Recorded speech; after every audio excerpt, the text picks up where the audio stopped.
Pour vous, c'est toucher aux libertés individuelles, ce pass sanitaire européen? Tout à fait. Alors malgré la prudence dont ont fait preuve les députés européens, je suis quand même très inquiet, et les juristes en général sont très inquiets. Au Cercle Droit et Liberté, on est très inquiet de la mise en place de ce pass sanitaire qui est une usine à gaz numérico-bureaucratique et qui nous promet un monde assez détestable, qui est bien éloigné de ce qu'on connaît en Europe, donc la tradition de liberté.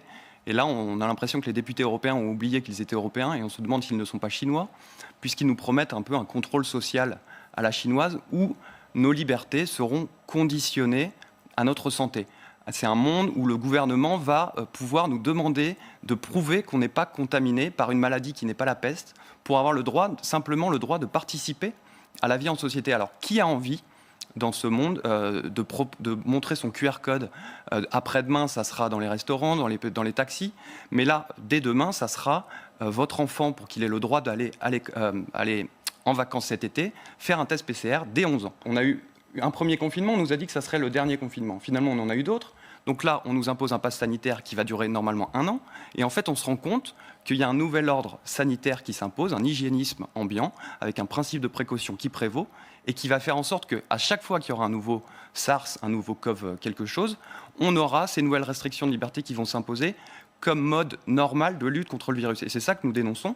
Il faudrait penser plutôt à donner des moyens à l'hôpital, permettre au gouvernement de soigner les gens, mais pas de restreindre leur liberté pour leur santé. On nous demande déjà certains vaccins dans des pays africains, par exemple. Ça, pour vous, c'est déjà donc une restriction des libertés. Ça fait des années et des années que ça existe. Quand on demande à quelqu'un d'être vacciné contre le paludisme, il faut bien prouver ensuite. Mais quel danger le paludisme a-t-il sur notre santé comparé à un virus comme le Covid-19 ?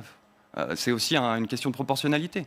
On sait que, par exemple, les plus jeunes ne sont pas à risque. Alors, on dit qu'ils peuvent transmettre le virus, mais en attendant, nous ne sommes quand même pas confrontés à un virus comme le paludisme ou comme les autres maladies dont la vaccination est obligatoire. Il augmente quand même la mortalité. Mais tout est mortel. Écoutez, tout est mortel. Non, mais la mort fait partie de la vie. Et si on nous interdit de vivre pour ne pas mourir, bientôt on nous interdira de faire de la moto. D'accord, mais voilà, c'est cette vision hygiéniste qui est assez détestable. Les contraintes font partie également de l'organisation d'une société. Tout à fait, mais par exemple, moi, quand je circule dans ma voiture et qu'un feu rouge s'allume, je suis obligé de m'arrêter. C'est une contrainte, c'est une atteinte à ma liberté individuelle, mais pour le bien de la communauté, tout simplement, parce qu'il faut bien organiser les choses. On ne réduit absolument pas ça à une question de liberté individuelle ou liberté collective. On est totalement conscient, au Cercle Droit et Liberté, on est conscient que les libertés sont collectives et qu'on peut les restreindre. C'est une question de proportionnalité et c'est aussi une question de philosophie.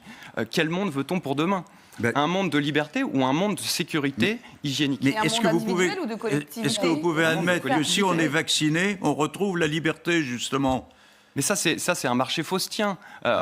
Vaccinez-vous, vous serez libre. Mais c'est pas comme ça que ça marche. On nous met une barrière et on nous donne une petite clé qui nous permet d'entrouvrir cette barrière, et en plus, on devrait dire merci. C'est ça, le pass sanitaire. Mais non, c'est une philosophie qui est à remettre en cause, vraiment.